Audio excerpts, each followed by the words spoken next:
Did you know? There are animals on Earth that don't need a mate to reproduce. This is known as parthenogenesis. Here are 5 animals with the ability to reproduce without a male. First, the Komodo dragon. The female can lay eggs on her own without ever meeting a male. Second, the whiptail lizard.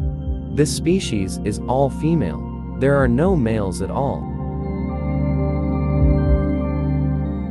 Third, the aphid. A single individual can give birth to hundreds of clones of itself.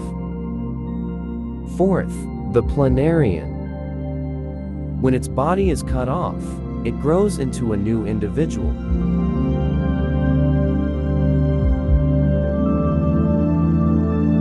And fifth, the hammerhead shark. Under certain conditions, the female can give birth without male fertilization.